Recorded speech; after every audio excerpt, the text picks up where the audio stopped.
بھائی معاشرے کے اندر ہم اکثر یہ دیکھتے ہیں کہ ظلم بہت ہے، اور جو ظلم کرنے والا ہے وہ انتہا کر دیتا ہے ظلم میں، اور جس پہ ظلم ہو رہا ہوتا ہے اس کے دل میں کبھی کبھی یہ خیال آتا ہے، شکایت بھی آتی ہے کہ اس کے اوپر کیوں اتنا ظلم ہو رہا ہے۔ اور اللہ سبحانہ و تعالیٰ موجود ہے، اللہ سبحانہ و تعالیٰ اتنے رحمان ہے، رحیم ہے، لیکن انصاف نہیں مل رہا۔ اللہ سبحانہ و تعالیٰ کب ان کو انصاف دیں گے اور کب اس کو انصاف ملے گا؟ کیا انسان پوری زندگی شکایت ہی کرتا رہے گا؟ دیکھیں ربیع اللہ بھائی، اس بات کا جواب ہمیں نبی صلی اللہ علیہ وسلم کی ایک حدیث سے ملتا ہے کہ آپ صلی اللہ علیہ وسلم نے فرمایا کہ جب بھی اللہ تعالیٰ اپنے کسی بندے کے ساتھ آسانی کا معاملہ کرنا چاہتے ہیں تو اس کے جرم کی سزا اور اس کے ظلم کی سزا اس کو دنیا میں ہی دے دیتے ہیں، لیکن جس شخص کے ساتھ اللہ تعالیٰ نے سختی والا معاملہ کرنا ہو، جس کو اللہ نے پکڑنا ہو، جس کو اللہ نے واقعی سزا دینی ہو، اللہ تعالیٰ اس کی سزا کو روک لیتے ہیں اور اللہ تعالیٰ قیامت کے روز اس کو سزا دیتے ہیں، جو سزا ہمیشہ ہمیشہ کے لیے ہوگی، اور جو اتنی سخت سزا ہوگی ربیع اللہ بھائی کہ اگر مظلوم کو اس سزا کا آج پتہ چل جائے تو وہ کبھی نہیں چاہے گا کہ ظالم کو وہ سزا ملے، اتنی سخت سزا ہے۔ صلی اللہ علیہ وآلہ وسلم کی ایک اور حدیث میں آپ کو سناتا ہوں کہ حضرت جابر کہتے ہیں کہ جب مسلمانوں کا پہلا گروہ جو حبشہ کی طرف ہجرت کر کے گیا تھا، جب وہ واپس آیا، رسول صلی اللہ علیہ وسلم نے ان سے پوچھا کہ الا تحدثونی باعاجیب ما رأیتم بارض الحبشہ، کیا میرے صحابہ مجھے کوئی عجیب سا واقعہ جو تم نے وہاں پہ دیکھا اس کے بارے میں بتلاؤ۔ تو صحابہ کہتے ہیں کہ جو مہاجرین تھے انہوں نے کہا اللہ کے رسول، ہم نے ایک دن کیا دیکھا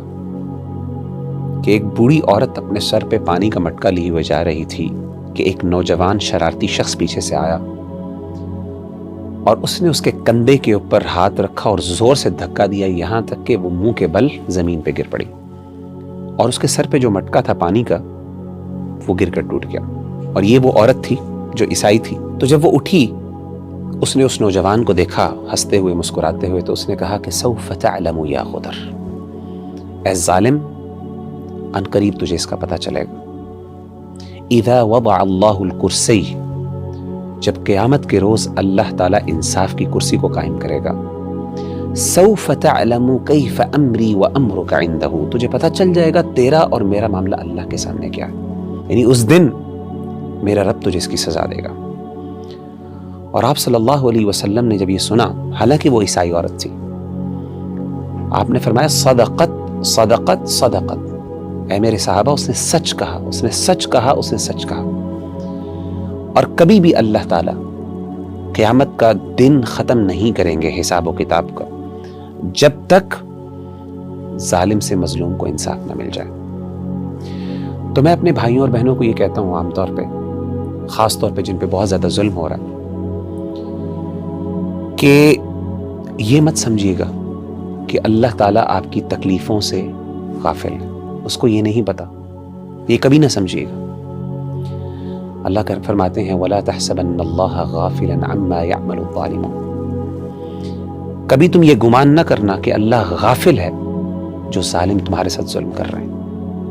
انما یؤخرہم لیوم تشخص فیہ الابصار، کہ اللہ تعالیٰ نے اس چیز کو مؤخر کر دیا کس دن تک کے لیے؟